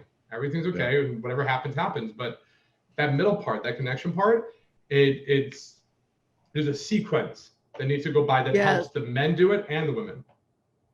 Yeah, tell us about we've got a couple other questions, and I want to get to those in just a moment. But tell us some of the success results that you have with some of your clients, guys and women. Oh my God! I mean, we have it daily. Can I share my screen, or is that like not a thing here? Because let me make you a co-host. Let me show you guys something. This is just a few. This is just something I've been saving up here, but. This is just from this Chrissy, year. Can you make him co-host? Hang on a second, Jared. Let me see. Well, maybe I can do it. Hold on just a second, Jared. There you go. There we go. Awesome. So, look, I can go into the marriages. I can go into guys having more. It's overwhelming. When you ask, like, what are the results? This is daily, like 30th to 27th, all of this 2020, the 10th, the 11th, the 12th. So, I mean, pick whatever you want. Here's a guy organized ice bath event with some friends, social game and a health game at the same time. Hosted a cacao ceremony at dinner at my place for 4 friends tomorrow. Again, social circle game going on. So before Modern Flirting, dates used to come once every blue moon, like legit once or twice a year. My game was bad. This week I had 3 dates with 3 different women. All 3 went amazingly well. This is a guy who had no dates when he met me, and he was getting 3 in a week. That's great. Thanks, Modern Flirting. I have my own personal weekend girlfriend. So with this guy, a girl flew in from another state just to be with him, just to hang out with him because she was so infatuated. I got 2 numbers saved from cute girls. One was my friend's cooking class that she teaches at my place. I don't even have to leave my place to be cute girls now. So talk about like the lazy approach here. Get some other ass. Talked to an old flame just now. There was attraction when we first started talking. We set up a date and never really got to it. It's been like 9 months since then. Hit her up again. We just recently set a date for next Wednesday. This time it felt so flawlessly done. So he hit the old flame. Nothing comes from it. It all goes bad. That was 9 months ago. He joins the program, learns this stuff, goes on a date with her again, able to get this old girl that he wants. It goes flawless. Like it was streamlined. Like I controlled the conversation and just knew what to do. That's beautiful. I mean, I can do this forever. Like, literally went on a downward spiral. Jared personally texted and gave me stuff to listen to last Monday. I joined the calls this week. I got an instant date today for the first time ever in my life. An instant date is where you meet a girl in the daytime, and then right then and there, you decide to go on a date together. Wow. That's pretty cool. That's what we did. That's impressive. Yeah. That's actually what we did the second time. Yep. Yeah. And I mean, this goes on and on. October 4th. I want you guys to see a date like September 30th. If we can see more of the date, but I know it's going to become a lot more relaxed in social situations. So when people ask me about results, I'm like, I can't keep up. I don't even know anymore. Like, it's literally just nonstop at this point. I have a wins channel in my group where it's just daily wins. I post them on my social media all the time. Wow. That's amazing. So we have another question from someone that says, do men notice when women are very in touch with their sexual energy and their sensualness? And does that make a woman more attractive to men? I talk in more brass tacks, like quantifiable stuff, but I think I get the idea of what she's saying. And I'll say yes. Like I'm going to say yes. Be that, though. Yeah, I'm going to say yes with an asterisk, which is if that's all you can do, then don't expect a relationship. Don't expect guys to actually like want to put a ring on it or whatever. But yes, that's obviously like very attractive, but that's how people get into, women go like two different directions sometimes. They'll be like, I need to be all sexual and sensual all the time. And that's how I got to be because guys are visual and that's all they want. But now you're treating yourself as sex is the end goal, sex is the prize. Yeah, you're if you treat yourself as an object, you're going to be seen as an object. The other side of it is I rebel against that whole notion we were talking about before. And any guy who's interested in sex with me or likes me because I'm attractive is a dog and doesn't want me, and I want nothing to do with them. Like, that's just being delusional. So again, it morphs. Sex triggers, send out the right triggers to get a guy wanting sex with you, and then let that morph by then, as in his pursuit, you send out relationship triggers. And that makes him go, you know what? I was just trying to get this girl in bed, which all guys are doing. But on my path to that, this girl's freaking awesome. And I actually want to spend more and more time with her. That's it. I can relate. That's kind of, how Laurie and I started out after the second time we met. I wasn't sure that I wanted to sleep with you. I knew that you were fun and amazing, and I was attracted to that. And you exude sexual, Yeah, I feel like when a woman is secure about her sexuality, she looks good because she's in touch with it. And two, it's like everyone notices. Like when a woman feels comfortable with her sexuality and her sensuality, she walks into a room and everyone turns around. All the men turn around and all the women turn around. Not everyone is necessarily attracted to her, but they know she has something. They know she has some power that she's not afraid of. Mm-hmm. So getting in touch, I'm just going to say to whoever asks that question, getting in touch with your sensuality and your sexuality is a good thing. And what Jared said, I agree with. Don't use it to the point where you're now being manipulated by it. Like if you have your own prowess. Yeah, what Jared said, yeah. And it's part of your own power. It is part of your power, but don't get mad at people for being attracted to you for that. Like, don't try to castrate them because they saw that in you. It's so funny to me when I see this. Like, you'll see the girl in a club who's got like the massive, like she's got double D fake boobs, so she got them implanted, and then she wears like the deep cleavage thing, and then they splash glitter on her cleavage, and like, you're such a pig. You're looking at my tits, aren't you? It's like, what are you like? Now, granted, it doesn't mean she's asking for anything. I'm not talking about that, but it's like, don't you understand? Like, by doing everything you can to get attention there, you're gonna get attention there. That's right. Just, we have to understand that. I know. Listen, I know that I have a friend who did that, and we used to go out together, and she would get really mad at men who were looking at her boobs, and I would go like, "You made your boobs like that. What are you? You wasn't that on purpose? You paid for that. Yeah. Why are you like dissing them. That's ridiculous. But I want these. I'm going to pay for these boobs. I'm going to pay for these dresses to make my boobs look amazing. I'm going to pay for this push-up bra. I'm going to put glitter. Like, are you kidding me? Like glitter, the sparkle. And I'm like, it's not glitter on their hands. It's not glitter on their knees. I've been going to the club scene for a long time. I'm not seeing any girls putting glitter knees walking around, like, or their ears, like they're putting on their boobs. It's in your cleavage, right? Yeah. So don't be mad at people for that. Right. So really, I say, get real. So with that girl who was asking, is it good? Yes, it should absolutely be a thing. Men, only weak men would not respond. Like, it's a great screening too. Guys who are too anxious or too intimidated or don't know how to handle a girl like you, like they might be like, oh, I can't handle a sensual sexual girl. Or what's worse, very judgmental guys, which that's like I think every woman needs to screen for that hard if a guy's sexually judgmental. If he is, fucking run the other way. You do not want to, because he's going to be jealous. He's going to be controlling. He's going to make you feel bad for shit that you should not be feeling bad for. That's right. It's going to be a toxic relationship. So I think it'll screen the bad guys out. And from there, it's like, just, it's a big, powerful thing. It just can't be the only thing. That's really exactly. Very, very good. Very good. The last thing that I wanted to really kind of touch on is what is involved in the mentorship that you provide for both men and women. So can you cover that a little bit? Everything. Literally everything. I know people say everything, but it's everything. It's everything. It's being able to reach out to me, getting help when you need it, where you need it. You have direct access to me. It's daily coaching calls. Getting on a call daily with me. We're daily coaching.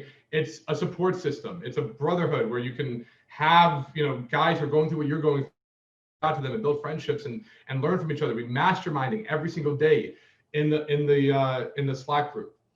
We have a library, the resource library. So if you're struggling to figure something out and where do I go? You go to the library and you could how do I flirt? There it is. How do I do conversations? There it is. What do I do if it goes back in my place? There it is. So you have a library of information. We have a master class, which is 30 weeks long, 30 modules. It is essentially, for all purposes, a college course on this stuff to build up social circle, build up confidence, social skills, connection, approaching women, having relationships. It's all there within the master class. So we have that step-by-step instruction. We have people to practice with. So when you're part of the program, once a month, you can practice with one of my girls and do role-playing scenarios to see what you're doing right and what you're doing wrong. And you're getting feedback on it from the girl who's being open and honest with you. So we have that element to it. We have a belt system. So you can rank up and know exactly what you need in order to build the skill set. And every time you get a new belt, you get a new, you unlock new coaching, a new training. So for green belt, you would get a free boot camp, live training with me. For a brown belt, the program becomes free. I literally just give it for free when you get to a high enough level, because at that level, I want you in a program helping out the newer guys coming across. I love Beautiful. this. I love this system that he created, and I went through and I did a lot. I stalked you. I totally stalked you. I went and I checked it all out. I was reading on the belts and the system and everything, and I went, wow, this is brilliant. So the question really that we're getting from the chat is, how much does all of this cost, and what's the value here? The value is amazing. I don't want, you don't even need to go over the value right now. I get the value. Look, but I would say, here's the thing. If any guys come to me and they mention, any of your names, they mention, this call, one, I'm going to give them my book for free. Psychology of Modern Flirting. That right there is $25. So I'm going to give you guys my book just for reaching out to me. When it comes to the price, it really does depend, because, I don't want to say something now and then a guy finds me 5 months from now or whatever, and the price has changed, because it literally changed as early as September. We went up in price, but we changed the program around. But what I will say is, if you say Michael's name, if you mention this, I will hook you guys up. Let's just put it at that. I would say, if you're serious about it, if you really want this help, and I'm not going to say it's the cheapest service in the world, but you get what you pay for. And if it's something that guys truly do value, they want to see a change, they want to get this area handled, I will hook them up for sure. But let's talk about it first and see if it's right for them. Because no point in and there's different things I can do also, because if the program's too much, we can maybe talk about the masterclass. So I don't like just giving out a price in case it changes, or in case I might want to do something special with a different guy. It's case by case, but mention your name and I'll definitely hook them up. Awesome. So let's Thank put you in so the much. chat how people get in touch with Yeah, him. so Chrissy's going to go ahead and put that in there, and go ahead and do the guest again, Chrissy, which also has your website, which is modernflirting.com. Yep. There's an about page. I highly recommend you go through that. Jared, you've been on all kinds of different shows, and you've received accolades from all these different places. You really are a professional. What you do is, I think, is I said in a recent post that I did that you're not doing 2.0 flirting or coaching that way. You're doing 3.0. I think you've taken it another level. And so I'm excited to share you with our community. And I want people to really go and find out more about what he has to offer. Look, we have to break down the barriers. Best thing is Facebook. Add me on Facebook and join the Facebook group, Modern Flirting Dating Advice. I do a free coaching, which is what you guys saw me on. I do a free live and I answer questions right there for free, going over the problem points people have. You show up to that call, I will be going over your questions. So you'll get a taste of this. If you're on the fence, you're not sure, you can join that community. We have like 700 members now in the Facebook group. I always post a little tidbit content on there, thought-provoking questions, whatever. So definitely join the Facebook group. Add me on Facebook, Jared Psych Laurence, Instagram, Jared Psych Laurence. Those are probably the ways where I'm the most responsive. You could also email me if you want, psych, PSYCH, at modernflirting.com. So I'm not hard to find. Wonderful. That's awesome. Thank you so much for doing what you do in the world. It's super important. Like everybody needs these skills. Yeah. Everyone needs these skills. This is the stuff people don't get taught, like how to interact and how to interact in a way that that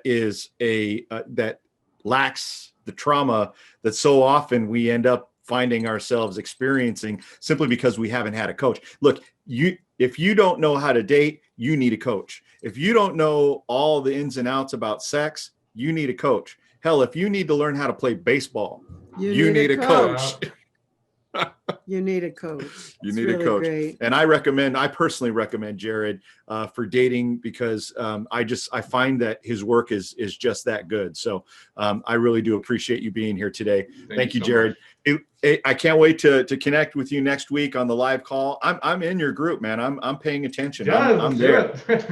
That's so awesome. I love it. So listen, we'll see you next time. Thank you so much. You have a wonderful day, and we'll check in with you again down the road here. See how things are going. All right. Thank you. Love to have you back on. Bye. All right. Wow. He's amazing. I think that one of the fun things that we get to do is talk to people. Yeah, we love people. It's really fun. Let me see here. Let me change. I'm going to change some things. We're going to go back over to our other scene here. Cool. Well, that was fun. And we're back. Yeah. So I think it's about time to wrap it up. Yeah. It's 2:00. Yeah. So we want to tell you to go to Sex Talk Radio Network. Or is it Sex Talk Network? It's sextalkradionetwork.com. We'll put that into the chat for you before we go. Sextalkradionetwork.com is where you'll be able to find this podcast. And you'll be able to find my podcast, Sex and Happiness. Yep. I have a podcast, and it's the Extraordinary Lovers podcast, and Laurie has hers, which is Sex and Happiness. And quite frankly, if you think about, if you're single and you're interested in learning more about Tantra and how it is as a practice, I highly recommend Sex and Happiness, the book. And right now, we're currently in a 10-week course or journey that we're taking a journey through the book and through all the concepts and ideas. Getting them in as practices into your life rather than just something that you read and then you put the book down. Right. And so we're doing that now. And we'll start another one next year. So this will go for 10 weeks, and then next year we'll have another one. So stay tuned for that. The other thing, we have a few things that we need to mention before we go. One of them is a very exciting retreat that we have coming up. Oh, right, in April, Honduras, in Roatan. Honduras. Oh my gosh! So stay If tuned you're for in that. relationship, Yeah. that's for if you're in relationship. So those of you listening to us who are in relationship and want to deepen your connection, we'll be doing an Extraordinary Lovers retreat in Honduras. In what we haven't been there, but we've heard that it is this place is the most exotic, beautiful place that anyone's ever been. We've heard that. So The pictures that we're getting are amazing, and we're putting it all together. We'll have a package all put together. I think we're going to have a kind of a commercial, like a promo put together, Sure. so you can see what we're offering. But it's 7 days, 6 nights, Extraordinary Lovers Retreat. We're going to have a couple of guest speakers. We have some other people that will be joining us. Liz and Hermina, and Herminio. They're coaches. an Extraordinary Lovers coaches. Right. And they are an incredible couple. We're going to be having them on the show as well very soon. We'd like to expose you to all of the amazing people that are really in our lives. And so if you want the Sex and Happiness book, you can go to my website, lauriehandlers.com, and you can order it from there. Or you can get it on Audible if you prefer to listen to it. yeah, you have your Audible version now. So yeah, just go to Audible and look up Laurie Handlers or Sex and Happiness, and you'll find her there. What else do we have that's happening right now? I think that's it. Yeah. All right. I have some ISTAs coming up, but I'll wait till later to talk about those. We'll get those promotions. We have an ISTA coming up in Arizona for those of you who are on with us from Arizona. Mm-hmm. And then I have a few spaces left in Austin, Texas. And you want to tell what ISTA is? ISTA, International School of Temple Arts. The first level course is called SSSEX, Spiritual, Sexual, Shamanic Experience. Sex. And it's an amazing workshop. It changes lives. Yeah. It's a week-long workshop in person. So the next one coming up in the States that I have is in Austin, Texas in March, and then I have one in Oracle, Arizona in April. Yeah, and I think if you go to ista.life, you'll find out more. It's actually, it's in the chat. Thank you, Chrissy. Chrissy put that in the chat for us. If you go to ista.life, you can look up Laurie and you can find out what her schedule is, and also where all of the ISTAs, because you may be from around the world right now. We're not sure where you're from. By the way, why don't you just go ahead and put that in the chat right now, chat? Where are you from? Let us know. We're in Phoenix, Arizona. I know one person's in Phoenix. Yeah? Yeah. I don't know where else. So let us know where you're at as we start to head out. Thanks and again. We'll catch you next time. We'll catch you next time, and check us out on Facebook. You can find Laurie Handlers on Facebook. Look her up there. You can also find her on Instagram at Laurie.handlers. Michael Gibson, you can find me at Extraordinary Lovers TV on Instagram, and Facebook is Extraordinary Lovers Official. So that's where you can find us in our social media spaces. So it was really a great time. I had a lot of fun with you, baby. Thank you. You're so fun. Thank you. I like playing with you. Thank you. You want to go play a little bit later? Possibly. All right, well, you let me know. Okay. Thanks, everyone. I'll wink at you. Oh, is that my cue? Yeah. Do it again. You're such a turn on, baby. Okay, we'll see you next time. Bye, everybody. Have a wonderful, wonderful week, and happy holidays.